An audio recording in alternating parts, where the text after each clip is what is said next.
Եթերում հարցարսերի օրագիրն է։ Այսօրվա թողարկումը թիթեռների մասին է։ Այսօր մեզ հյուր էր եկել մի սիրուն սպիտակ թիթեռ։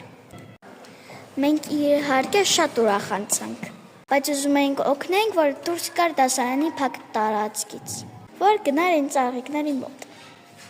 Մեզ հաջողվեց։ Դե հիմա տեսնենք դուք ինչ գիտեք թիթեռների մասին։ Երբ փոքրիկ էի, ես գիտեի, որ թիթեռները թռչող ծաղիկներ են։ Թիթեռները լինում է ցերեկային եւ գիշերային։ Գիշերային թիթեռները հանգիստ գույներ ունեն։ Ցերեկային թիթեռները վառ գույնի ունեն։ Նա օգտակար թիթեռը թթի շերանն է, որից պատրաստում են մետաքս։ Հայաստանում կա 3000 տեսակ թիթեռներ։ Թիթեռները բնության մեջ մասնակցում են փոշոտմանը։ Գիտեք, որ թիթեռը էներգիա ստանում է ծաղիկներից։ Նեկտար է հավաքում։